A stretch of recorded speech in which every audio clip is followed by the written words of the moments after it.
안녕하세요. 비트코인 읽어주는 남자 미스터 비트입니다. 오늘 비트코인에 대한 이야기 13번째인데요. 8월 초에 사실은 재무부가 3분기 단기 채권 발행을 포함한 채권 발행 계획이라고 할 수 있는 QRA를 발표를 했죠. 그 내용이 좀 반영이 된 건데 사람들이 의외로 이 부분을 모르시는 분들이 많아요. 재무부가 어떻게 보면 나라 살림을 하는 거잖아요. 근데 그 나라 살림을 위해서 여러 가지 이유 때문에 뭐 빚을 갚기 위해서 또 재정 지출을 하기 위해서 여러 가지 목적의 재정 지출을 하기 위해서 장기 채권이나 단기 채권을 발행을 합니다. 그런데 재미난 게 이렇게 채권 발행을 하는 것 자체가 비트코인을 폭등시키는 이유가 된다는 거예요. 그게 통계적으로 나타나고 있고 특히 요즘은 예전과 달리 단기 채권을 많이 발행을 하고 있어요. 옛날에는 장기 채권, 단기 채권 비율이 5대 5였다면 바이든 정부 말기부터 지금 트럼프 정부 들어와서는 거의 8대 2, 9대 1로 장기 채권 발행 규모가 더 많습니다. 그러다 보니까 짧은 기간 내에 이 효과가 나오고 있어요.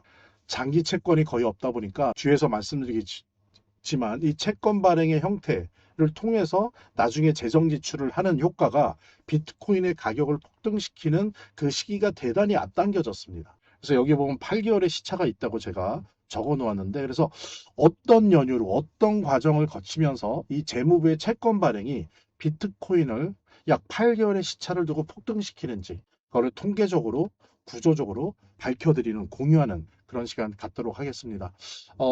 본격적으로 시작하기 전에 구독과 좋아요, 알림 설정 꼭 부탁드리고요. 오늘 대단히 중요한 내용이니까 영상 끝까지 시청해 주시기 바랍니다. 자, 본격적으로 시작하도록 하겠습니다. 첫 번째, 글로벌 유동성과 93% 동행한다.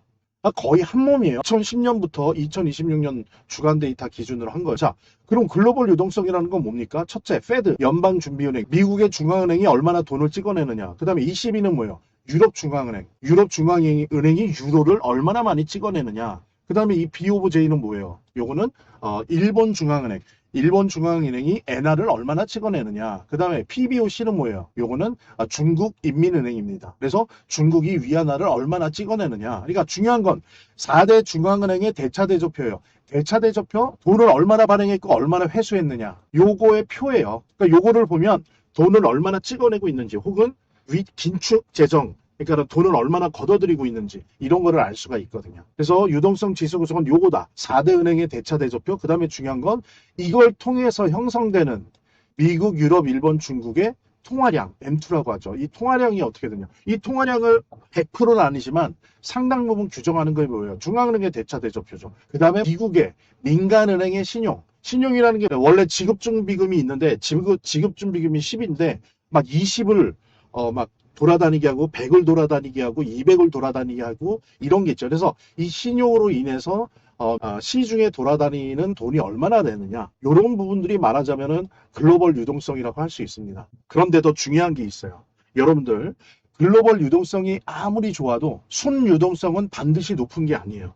예를 들면 지금 미국의 유동성이 되게 좋아요. 예를 들면 100이에요. 유동성이. 근데 알고 보니까 재무부가 TGA가 재무부의 일반 지갑이거든요. 재무부의 곳간에 지갑에 채권을 발행을 많이 해갖고 돈을 막 걷어들였어요. 그랬더니 여기에 보니까 20이 담겨 있네요. 그 다음에 또 역 레퍼는 뭡니까? 역 레퍼는 뭐냐면 미국의 금융기관들, 은행들이 여기저기 투자할 데가 없는 거예요. 그래서 연방준비은행에 빨려 들어간 거 30배면 실제로는 50인 거예요. 이게 순유동성입니다. 그러니까 우리는 와 우리 미국의 연준의 대차대조표 보고 통화량 무리가 100이나 된대. 야 이제 곧 오르겠다 비트코인. No 아니라는 거죠. 이것까지 더 살펴봐야 돼. 이게 더 중요해요. 요즘은. 이 규모가 워낙 크기 때문에.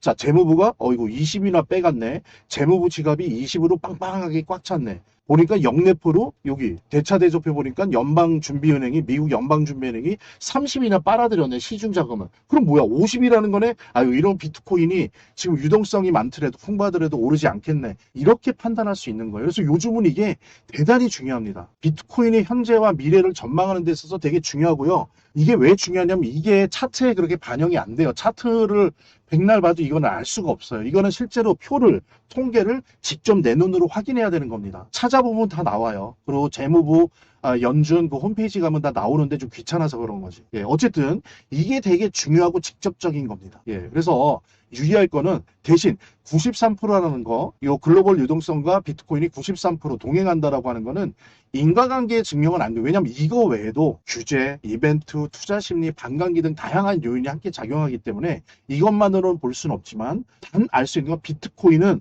얼마나 시중에 돈이 많으냐 적으냐에 따라서 결정되는 그 비중이 어떤 자산보다도 높다라고 하는 건 우리가 기억을 해야 됩니다. 글로벌 유동성보다 더 중요한 게 순유동성이고, 순유동성을 우리가 알려면 재무부 TGA 얼마 있는지, 역레포 규모가 얼마나 되는지를 빼서 알아야 된다라고 하는 부분 우리가 이제 확인할 수 있고요. 그 다음에 섹션 2 보자고요. 유동성에 많이 좌우된과 동시에 하나는 더 민감하다. 3배. 자, 보십시오. 나스닥은 유동성에 그 민감도가 2.4예요. 그렇게 높은데도 불구하고. 하이힐드 크레딧은 어떻습니까? 이거는 이제 뭐 되게 복잡한 말로 이게 말하자면 회사채요, 회사. 회사가 돈을 만들기 위해서 회사 채권을 발행하잖아요. 그런 회사채를 하이힐드 크레딧이라고 하는데 이거는 유동성의 민감도가 0.5, 금은 0.4입니다. 높지 않죠? 근데 우리 비트코인은 얼마나 돼요? 7.6이나 돼요. 동일도도 높고 민감도도 높다. 그래서 유동성이 없어지고 많아지는 거에 따라서 다른 자산에 비해서 엄청 출렁거리는 거예요. 그래서 보면은 2017년부터 2026년 전체 를 코비드 이후와 코비드 이전 그 모든 구간으로 다 했을 때 이런 것들이 다 유지가 됩니다. 모든 구간에서 마찬가지라는 거죠. 하지만 이제 2024년부터 달라진 게 뭐예요? 2024년 1월부터 시작해서 현물 ETF 그리고 기관 투자자 등의 참여가 늘어났죠. 그러면서 이 민감도 자체가 한 23%좀 낮아졌어요. 평균적으로는 7.6인데 사실 그 이전에는 이거보다 더 높다는 거죠. 23%니까 얼마예요? 5분의 1이니까 5. 그럼 이전에는 9 이랬다는 거예요. 근데 요게 들어오면서 23% 낮아서 평균 7.6인데 이것조차도 엄청나게 높은 거죠. 왜 이럴까요? 다른 거 아니에요. 시총이 너무 작아요. 다른 자산에 비해서. 예, S&P 500이 1년에 내는 수익보다도 작잖아요. 비트코인이나 암호화폐 자체가. 비트코인은 둘째치고 암호화폐 전체 시총이 2조 달러밖에 안 됩니다. 예, 너무 작으니까 어때요? 돈이 시중에 많으냐 적으냐에 너무 민감하게 반응하는 거죠. 그러니까 왜 작은 돛담배가 파도에 많이 휩쓸려 가잖아요. 근데 어떻습니까? 큰 유조선은 아무리 파도가 쳐도 크게 움직이지 않죠. 그런 겁니다. 또 하나 이렇게 시총이 작을 뿐만 아니라 개인 투자자의 비중이 너무 높아요. 아직도 기관이나 이런 것들이 많이 유입됐다 해도 기관의 비율은 12%밖에 안 돼요. 지금 개인이 아직도 88%입니다. 그러니까 사실 비트코인은 갈 길이 멀어요. 갈 길이 먼다는 건 앞으로도 오를 일이 되게 많아요. 여러분들 예를 들어서 막 주식이나 이런 데처럼 기관 투자자 비율이 막 반 이상이 넘어 이렇게 되잖아요. 그러면 물론 일부 종목이 뛰긴 뛰지만 이렇게 많이 안 뛴다고요. 출렁거리지 않아요. 그러니까 어떤 면에선 위험성이 많지만 어떤 면에선 아직도 기회의 땅이다. 12%밖에 안 들어와 있어요. 다 개인이에요. 88%. 그러니까 개인들은 어떻습니까? 돈이 많냐 적냐에 따라서 가격이 너울너울 되는 거에 대해서 막 민감하게 반응하잖아요. 그래서 1년에 막 몇 번씩 그 매도하고 매수하잖아요. 근데 기관은 어떻습니까? 보통 기관은 자기 포트폴리오를 가지고 그거를 유지를 해요. 계속. 그러니까 그렇게 막 넣다 뺐다 막 개인들처럼 그러지 않잖아요. 그러다 보니까 그런 얘기는 뭐다? 시총도 너무 작고 게다가 플러스 개인 투자자 비중이 높다 보니까 매도 매수 횟수가 너무 높은 거예요. 그러니까는 민감도가 높은 거다. 그런데 이거는 역으로 뭡니까? 좀 위험성은 있지만 아직도 기회의 땅이다. 많이 폭등할 가능성이 높고 마찬가지로 많이 폭락할 가능성이 아직도 높은 시장이다라고 하는 부분 우리가 여기를 통해서도 확인할 수 있었고요. 그리고 또 하나 중요한 거는요. 유동성의 양이 아니에요. 어디에서 나온 유동성이냐가 중요한 겁니다. 우리 비트코인한테만큼은 더욱더. 주식이나 이런 건 좀 달라요. 근데 우리 비트코인한테는 양도 양이지만 출처가 더 중요해요. 여기 한번 보도록 해볼게요. 자, 단기 채권 발행 T빌이라고 했죠. T빌. 예. 재무부에서 채권 발행하는 거. 이거를 이제 트레저리 빌이라고 하기도 하는데 T빌. 요게 비트코인과의 관계가 뭐다? 아까 보셨죠? 0.8이에요. 플러스 1이면 뭐예요? 그냥 동일시 되는 거예요. 같은 몸이라고 보시면 되는데 0.8 거의 같은 몸이다. 가장 강한 선행관계예요. 예상과 다른 거죠. 사람들이 이런 걸 잘 몰라요. 뭐 이 금리가 중요하고 뭐 연준이 양적 완화를 하느냐 안 하느냐가 중요하고 돈이 얼마나 많이 풀렸냐 안 풀렸냐가 중요하다라고 하는데 물론 중요해요. 근데 그거보다 더 중요한 게 뭐다? 이거예요. 단기 채권 발행량. 그 다음에 이거는 8개월 선행한다. 그 다음에 보십시오. 연준의 시설 인출 드로우다운. 이 시설 인출 드로우다운은 뭐냐면 시설 인출이라는 거는 자 연준에서 돈을 빼가세요. 그러면서 창구를 만드는 거예요. 시설이 퍼실러티 그래서 이게 창구란 뜻입니다, 사실. 근데 어쨌든 얘네들이 이렇게 표현하니까 그러니까 연준에 돈을 빼가라고 인출해 가라고 창구를 만드는 게 시설 인출이고요. 이 창구에서 돈을 진짜로 빼가는 게 드로우다운이에요. 자, 그러니까 이 얘기는 뭡니까? 연준에서 돈이 시중에 나가는 거죠. 그러니까 시중에 연준이 직접 돈을 공급하는 거예요.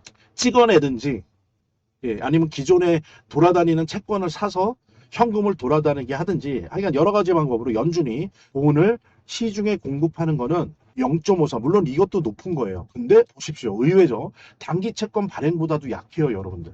대신 이건 뭐다? 여기에는 8개월 선행이라고 하는 딜레이가 있는데 여기는 상대적으로 짧죠. 바로 시중에 돈을 풀어버리니까. 근데 단기 채권은 어때요? 일단은 시중에 단기 자금을 끌어모은 다음에 그 돈으로 정부가 막 은행한테 돈 주고 시중에 막 월급 주고 막 국가가 소비를 해야 될 때를 막 소비한단 말이에요. 그런 식으로 돌아가면서 이게 시중에 전달되니까 한 8개월 정도 선행이 되더라. 통계적으로 봤을 때 그런 건데 연준은 바로 시중에 뿌린단 말이니까 그러니까 요거는 비중은 좀 낮지만 상대적으로 경로가 짧죠. 그런 특징이 있고 그다음에 말씀드린 대로 아까 미국, 일본, 중국, 유럽의 글로벌 유동성 종합지표인데 여기에 대한 거는 0.26 이것도 아까 보셨잖아요. 낮은 거 아니에요. 다른 자산들은 더 낮아요. 근데 중요한 건 우리 비트코인이 유독 단기 채권 여기에 강하다는 걸 다시 확인할 수 있어요. 자, 보십시오. 글로벌 유동성에 동일성을 93% 가질 만큼 비트코인은 되게 민감하게 반응해요. 어떤 자산보다도. 근데 어떻습니까? 광대도가 0.26이에요. 이것조차도 높다는 거예요. 다른 자산에 비해서. 근데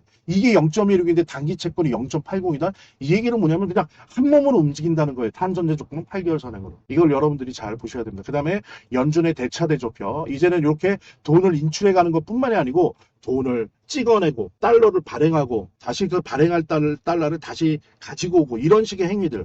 이거는 보면은 통계적으로 거의 무의미한 게 나와요. 여러분들 의외죠? 이거 별로 비트코인이랑 상관이 없어요. 그러니까 이게 많이들 착각한다고요. 그래서 여러분들 그 비트코인 전문가, 많은 전문가들이 뭐라고 합니까? 뭐 대학 교수들부터 포함해서 내가 비트코인을 뭐 진짜 10년, 15년 뭐 했다라고 하는 사람들 다 보면은 연준의 대차대조표를 보면서 이게 양적 완화된다 그러면 어떻게 돼요? 비트코인이 오를 것 같습니다라고 얘기를 하는데 실제로 어떻다? 아니라는 거예요. 더 중요한 게 뭐다? 이거다. 그 다음에 중요한 게 뭐다? 시설 인출, 퍼실러티 인출, 창구 마련하는 그 어떤 규모, 그 다음에 여기서 실제로 인출액, 시중에 바로 나가니까. 요게 그 다음으로 중요하고, 그 다음에 뭐냐? 글로벌 유동성. 이런 순서로 봐야 된다는 거. 이거는 의미가 없다. 난다긴다는 대학 교수들, 비트코인 전문가라고 하는 분들 다 거꾸로 얘기하잖아요. 이게 제일 중요하다고 얘기하잖아요. 어쨌든 그렇습니다. 그래서 2021년 이후 비트코인과 가장 강한 선행 관계를 보이는 거는 뭐다? 페드, 연방준비은행의 대차대조표. 우리가 상식이라고 여길 만큼 중요하다고 생각하는 대차대조표가 아니라 미국 재무부의 T빌 단기국채 발행이다. 우리가 별명을 붙여보자는 의미인데 재무부 QE, 재무부 양적 완화라는 거죠. 연준의 전통적인 양적 완화, QE와는 달라요. 그러니까 연준의 전통적 양적 완화는 뭐냐면 장기 채권이나 MBS, 주택저당 정권을 은행으로부터 매수해서 달러를 찍어서 뿌린단 말이에요. 그러니까 어때요? 시중에 직접 공급하는 거예요. 바로 돈을. 요것만 걷어들이고. 근데 재무부는 어때요? 단기 채권을 발행해서 그 판매 자금을 걷고 나서 그것을 가지고 정부가 금융적 지출을 하는 거란 말이에요. 그런 식으로 간접적으로 지출하니까 8개월이라는 통계적으로 봤을 때 8개월이라는 시간이 걸리더라라고 하는 겁니다. 이것이 바로 재무부의 양적 완화다라는 부분. 자, 그랬을 때 왜 8개월의 시차가 중요한가? 중요하죠. 미래 전망을 함에 있어서 연준의 양적 완화는 거의 뭐 바로 한 달 안에, 두 달 안에 바로 영향이 오죠. 좋은 영향이든 나쁜 영향이든. 근데 재무부의 양적 완화는 어떻습니까? 트레저리 QE는 말씀드린 대로 길다. 8개월이 걸린다. 그랬을 때 보면은 보통 그랜저 인과관계 분석이라고 하는 개념이 있어요. 이런 개념이 있는데 그러니까 재무부 QE가 비트코인을 9개월 내지 16개월 선행하는 통계적 관계다라는 식의 어떤 그 분석이 있는데 근데 오히려 요거를 더 요즘에 새로운 통계로 교차 상관관계를 분석을 해보니까 이렇게 길지 않고 가장 강한 게 오히려 약 8개월 선행 구간에서 가장 뚜렷하게 나타난다. 그러니까 그 이후에도 나타나요. 9개월, 16개월 사이에도 좀 나타나는데 가장 피크치가 아주 강하게 나타나는 통계적으로 그 구간이 8개월째더라 라고 하는 걸 우리가 알 수가 있습니다. 통계를 보면. 자, 그랬을 때 올바른 해석은 뭐다? 이 T빌 단기 채권을 발행하면 바로 즉시 상승하는 게 아니라 재정지출 금융시장에 전달돼서 제일 센 게 8개월 후 반응한다. 자, 그럼 여러분들 보십시오. 지금 7, 8, 9 요때 단기 채권 발행량을 늘렸어요. 그 다음에 뭐 그 이전에도 그 이후에도 하죠. 근데 그러니까 이게 계속 쌓이죠. 8개월이면 언제겠습니까? 예. 천천히 나타나지만, 예. 8개월이면 내년 1분기, 2분기 사이에요. 그죠? 예. 요때 가장 강하게 나타나고, 징조는 그 이전부터 이제 징조가 나타나는데, 8개월 선행 구간에 이제 폭발을 한다는 거죠. 그게 1분기, 2분기 요 사이다라고 하는 부분을 우리가 알 수 있습니다. 그래서 지금 현재 이런 식으로 지금 하고 있고 계획대로 된다라고 한다면 비트코인이 이번 3분기 어느 시점 끝 지점부터 징조를 보이면서 내년 1분기와 2분기 요 사이에 폭등을 할 확률이 대단히 높다라고 하는 것을 알 수가 있습니다. 그랬을 때 자, 단기 채권 발행의 경로를 보면 2026년 중반 이후 7, 8, 9 이후 연 6천억 달러에서 8천억 달러 이러면 어느 정도 되는 겁니까? 800억 원에서 약 1조 원 정도를 매년 뿌린다는 거예요. 이 T빌 단기 채권으로만. 쿠폰이라고 하는 건 뭐예요? 장기채요. 중장기채 발행은 동결하고 이 증가하는 분에 대한 수요는 다 단기 채권으로 하겠다는 거예요. 그래서 비트코인이 미래가 좀 밝은 거예요. 예.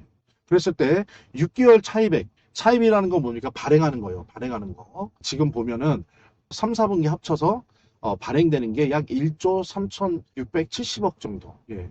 연환산으로 하면은 전체 채권이 약 2.7조 달러를 채권을 찍어냅니다. 예. 근데 이 중에서 요 정도는 항상 단기 채권으로 찍는다라고 하는 거. 그 다음에 또 하나는 이거는 지금 전망인데 아까 보셨잖아요. 발행 규모의 신호를 보면 만기 돌아오는 거 갚아나가야죠. 돌려막아야죠. 그 다음에 재정 적자가 계속 늘어나는 것 때문에 장기 채권을 발행을 늘릴 수가 없어요. 동결해야죠. 더 높아지니까 이자가 금리가. 그러면 이제 뭐예요? 단기 채권 발행 의존도가 더 확대될 거로 예상돼요. 지금만 이런 거고 더 확대될 거예요 아마. 아까 말씀드렸죠? 4주몰 한 달짜리 한 번 돌리는데 940억 달러 거의 1300조 정도를 한 번 돌릴 때마다 돌리는 거예요. 엄청난 규모죠. 그래서 미리 그 이전에 전망되었던 단기 채권 확대 시나리오가 이번 8월 채권 발행 계획에서 공식화됐어요. 그래서 실제 차입 페이스는 어떻습니까? 연간 전망치를 상회하는 속도예요. 원래 예상했던 것보다 상회하는 속도다. 그래서 더욱더 당장은 비트코인이 안 좋아요. 시중 자금을 빨아들이고 있기 때문에 재무부가. 그렇지만 4분기 지나가고 내년 1분기, 2분기 직전 이렇게 되면서 비트코인이 더 좋아질 거다라고 하는 부분을 우리가 통계적으로 알 수 있고요. 자, 비트코인 전망 보십시오. 2024년 말 미니 불장이 있었어. 이때 T빌 단기 채권 순발행에 큰 쇼크가 있었어요. 그때 2조 달러까지 찍었었어요. 워낙 많이 찍었죠. 그랬더니 어떻게 됐어요? 비트코인 고점 찍었죠. 그 다음에 이제 둔화됐어요. 그 다음에 2026년 초 올해 어땠습니까? 요 시차 조정에서 순발행한 게 1360억까지밖에 안 됐었어요. 그러니까 단기 채권량이 쭉 줄었었죠. 최근에 비트코인 약세랑 일치를 하죠. 그죠? 그런데 어떻습니까? 지금 중반 이후로 3분기부터 재정적자 차환 수요 때문에 요거 발행을 재확대하고 있어요. 그죠? 이거는 앞에서 우리가 봤죠. 그래서 당장은 안 좋지만 나중에 좋아질 것이다라고 하는. 그래서 2026년 말, 2027년 내년 초 8개월 시차 적용 시 이 단기 채권 발행에 따른 유동성 효과가 비트코인에 본격 반영될 가능성이 매우 높다라고 하는 부분을 우리가 확인할 수가 있습니다. 자, 핵심 로직입니다.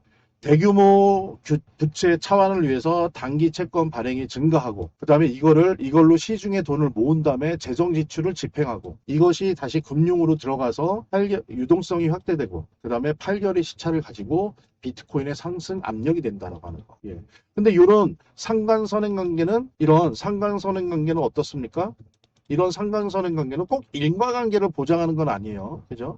실현 상승은 아니에요. 압력이라는 거죠. 다른 요인들도 좀 봐야죠. 예를 들면 여러분들 막 발행했는데 그래서 막 상승 압력이 되고 있는데 미국의 경기가 완전 금융공황이 왔어요. 예를 들면 공황이 왔어요. 비트코인이 오르겠습니까? 압력은 가해지지만 오르질 않죠. 예를 들면 그런 건데 다른 조건이 지금 비슷하다면 엄청나게 강력한 상승 압력이 된다라고 하는 그런 의미입니다. 하지만 그 이외에 금리, 달러, 순위는 처지지만 금리, 달러, 재정정책, ETF, 자금 흐름, 규제, 위험 선호, 경향, 투자 심리적 말하자면 암호화폐 내부 수급 등이 가격에 영향을 주겠죠. 그래서 우리가 지금 말하는 재무부의 양적 완화는 연준의 양적 완화는 다르다. 이 단기채 발행은 새롭게 연준이 하듯이 달러를 찍어내는 게 아니고 재정 지출, 재무부가 시중에 돈을 모아서 시중에 다시 돈을 뿌리면서 이렇게 유동성을 전달하는 그런 의미를 뜻한다라는 거 우리가 같이 공유할 수 있겠고요. 자, 긴 시간 영상을 시청해 주셔서 감사하고요. 오늘 제가 준비한 내용은 여기까지 하고 내일이죠. 다음 시간에는 더 좋은 내용으로 여러분들 찾아뵙도록 하겠습니다. 마지막으로 구독과 좋아요, 알림 설정 꼭 다시 확인 부탁드리고요. 비트코인 읽어주는 남자 저 미스터 비트 내일 다시 찾아뵙도록 하겠습니다. 감사합니다.